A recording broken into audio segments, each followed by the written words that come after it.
Salam hormat, Suhu, Bante, Romo Ramani, serta Bapak Ibu saudaraku yang berbahagia. Pada kesempatan kali ini, ayo kita lihat konten YouTube Edi Wijaya. Like, subscribe, dan share buat teman-teman. Semoga konten ini bermanfaat. Terima kasih. Salam sehat Bapak Ibu Sobat Muda yang berbahagia. Dalam kesempatan yang berbahagia ini, saya ingin menyampaikan sebuah topik tentang belajar Dharma. Jangan hanya kulit, tapi juga esensinya. Baik, sebelum melangkah lebih jauh, saya akan lihat dulu pengertian dari kata esensi. Esensi adalah hal yang pokok atau hal yang inti pada permasalahan yang akan kita kupas. Bapak Ibu sobat muda yang berbahagia, dalam sebuah prolog saya kisahkan demikian. Banyak perbuatan-perbuatan yang dilakukan seseorang yang dianggapnya telah mempraktikkan Dharma, sesuai dengan Dharma, tidak bertentangan dengan Dharma, demi kepentingan Dharma, dan menunjang keutuhan Dharma. Itu yang kadang sering dilihat. Misalnya, seseorang mengunjungi tempat ibadah agama Buddha, tempat ziarah, tempat-tempat ibadah agama Buddha. Dianggapnya, dipandangnya sebagai sebuah perbuatan yang sejalan dengan Dharma, yang mendukung perkembangan Dharma. Itu ya. Atau mungkin berdana untuk menempatkan namanya di sebuah tempat yang bisa dipandang orang lain. Dianggapnya sebagai sebuah ketulusan dalam memberi. Atau mungkin berpenampilan tertentu agar terlihat sebagai orang yang susil. Oh, berpenampilan ini begini, rambut begini, jubah masih begini, baju masih begini, biar dipandang rapi. Atau mungkin sering duduk di tempat yang sunyi atau angker agar terlihat sebagai orang yang gemar meditasi atau yang bersifat spiritual, dan banyak lagi. Itu tampilan luarnya. Kemudian Bapak Ibu, memang penampilan perlu diperhatikan, perlu. Kenapa? Sebagai sebuah cermin kepribadian. Seorang tuh perlu berpenampilan yang rapi, yang bagus, yang keren. Kemudian bentuk menghargai diri sendiri. Oh, saya ingin dihargai, maka saya perlu rapi. Oh, saya ingin dihargai, makanya saya perlu tampil begini, tampil begini, tampil begitu. Silakan. Atau mungkin penghargaan terhadap orang yang kita hadapi. Ya, misalnya contoh, saya mau ceramah di depan umat, saya harus mengenakan jubah.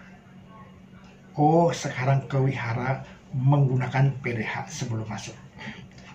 Jadi, ini sebuah penghargaan untuk orang lain. Yang tidak kalah penting adalah menunjang keberhasilan kerja kita.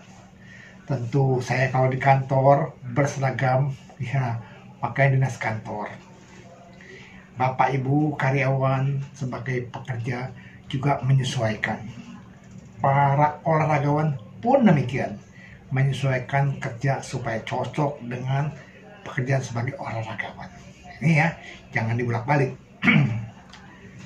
Kemudian Bapak Ibu, satu ketika penampilan kita butuhkan pada saat-saat tertentu.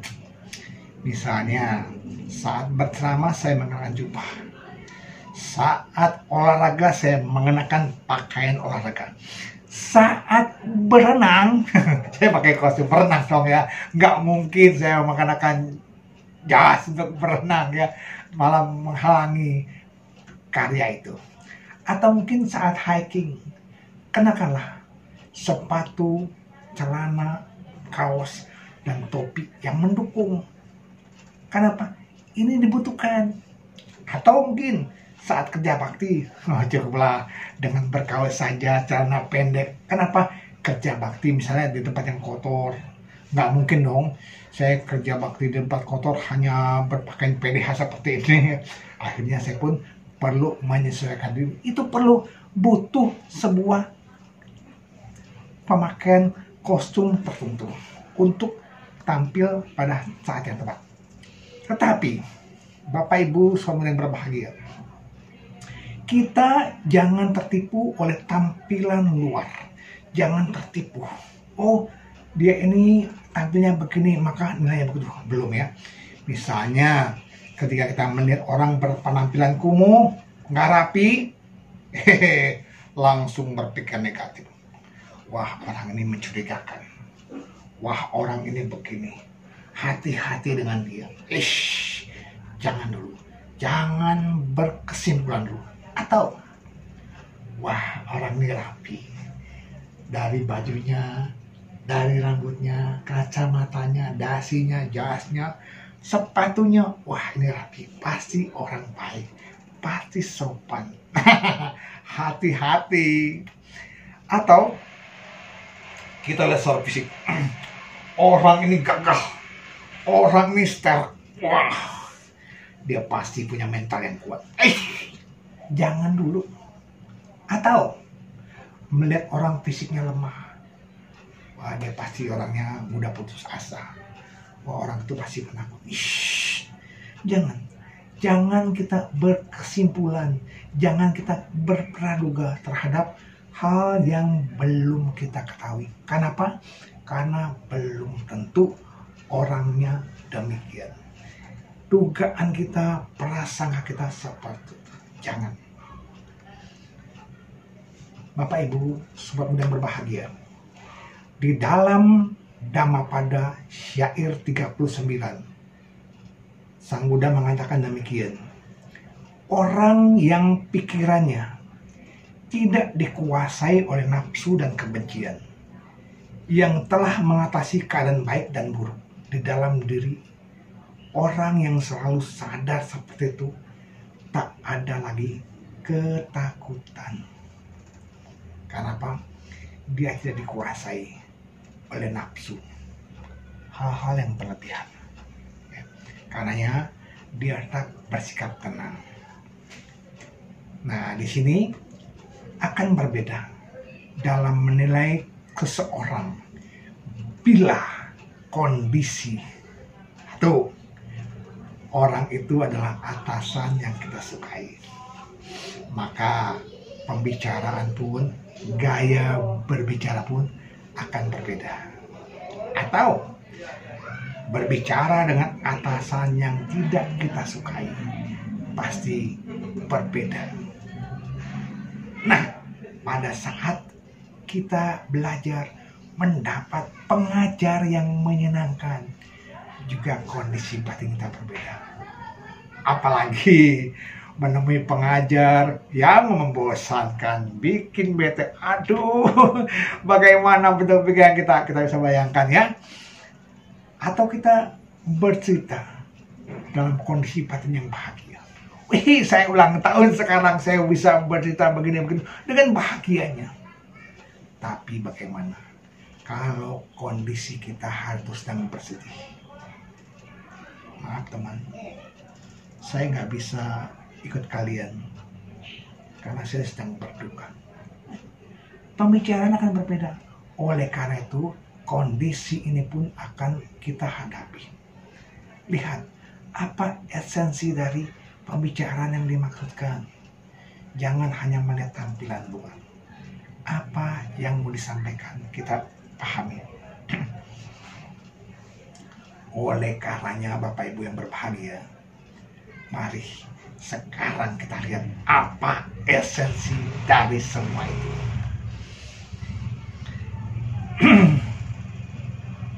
Oleh karenanya, mari kita pahami apa sih sebenarnya waktu berdana.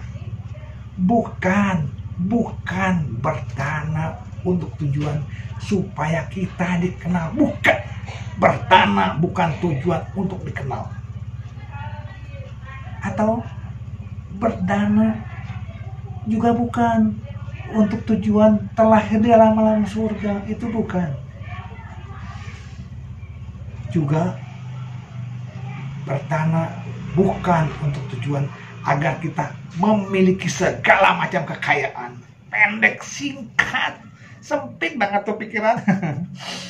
Atau hal-hal lain. Padahal ketika kita berdana, Bapak Ibu, sobat yang berbahagia, berdana punya tujuan yang tinggi. Apa itu? Mengikis keserakan, menghilangkan kemelekatan, melepaskan keegoan. Itu yang terpenting dari berdana. Jadi esensi yang terpenting dari berdana adalah melepaskan keserakahan, mengikis keserakan kita, ketamakan, melepaskan keegoan. Itu. Lalu yakinlah semua berkah kebaikan dari berdana akan membuahkan hasil sesuai dengan karma baik yang kita lakukan. Jangan perkecil pahala berdana dengan hal-hal yang tidak perlu. Kemudian, bagaimana ketika kita mempelajari Pancasila Buddhis? Apa esensinya?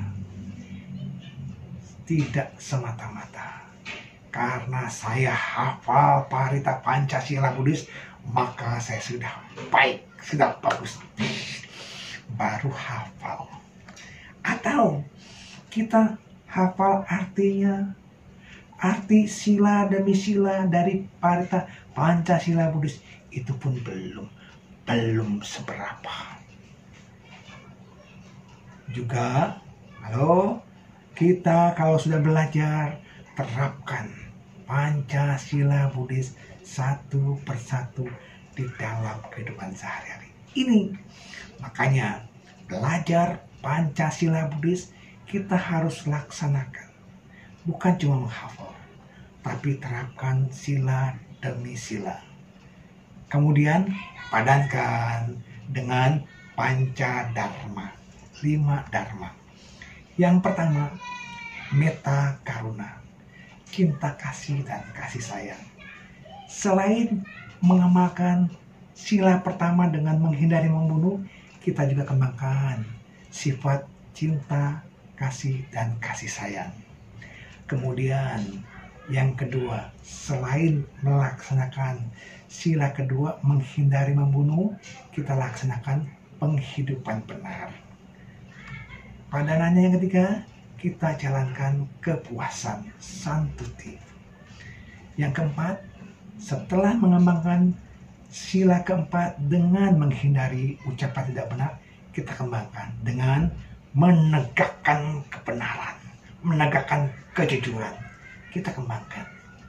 Akhirnya sila kelima, menghindari minuman keras, kita kembangkan sati sampajana, perhatian, kesadaran, dan kewaspadaan. Kita kembangkan agar klop pelaksanaannya yang pasti dalam menjalankan Pancasila Buddhis iringi dengan melaksanakan hiri utama. Dasarnya saya menjalankan sila adalah hiri utama, rasa malu untuk berbuat jahat dan rasa takut akan akibat perbuatan jahat. Bapak Ibu, sobat muda yang berbahagia, ketika kita bersamadi, kita bukan hanya diam sambil bersila sementara pikiran mengembara kasana-kasana, bukan. Tetapi kita bermeditasi, memusatkan pikiran pada satu objek. Terserah objek yang Anda ambil, tentang cinta kasih, tentang wujud tanah, wujud Sang Buddha, sifat mulia Buddha, atau hal-hal lain. Ambillah satu saja yang sesuai dengan karakter kita. Nah, dalam meditasi ada empat posisi sikap meditasi. Pertama, duduk, berdiri, berjalan, berbaring. Ya, bukan tidur, tetapi berbaring seperti sikap Buddha waktu beliau mencapai parinibbana. Yang pasti tujuan meditasi ada dua, untuk mencapai ketenangan batin dan untuk mencapai pandangan terang. Kemanalah mencapai ketenangan batin dan akhirnya mencapai pandangan terang. Bapak Ibu Sobat Buddha yang berbahagia, jadi belajar Dharma bukan sekedar kulitnya. Ayo ambil intinya. Belajar Buddha Dharma satu paket. Belajar teori, lalu praktekkan. Belajar sila, praktekkan. Belajar dana, praktekkan. Belajar meditasi, praktekkan. Belajar cinta kasih, praktekkan. Bukan teori. Teori, baca, lalu terapkan dalam kehidupan sehari. Agar kita bahagia. So, pasti kebahagiaan diperoleh lahir batin. Kemudian, bila menemui kesulitan, berdiskusilah dengan orang-orang yang tepat, dengan para biku, para biksu, dengan sufu, dengan para pandita, dengan para dharma duta, dengan para guru, atau orang-orang bijaksana lainnya, agar kita menjumpai jawaban yang tepat. Yang tidak kalah penting adalah kita bertekad untuk terus belajar dan melaksanakan apa yang kita pelajari agar mencapai pembebasan. Semoga uraian yang singkat ini bermanfaat buat kita semua. Terima kasih. Salam sehat selalu. Namo Buddhaya.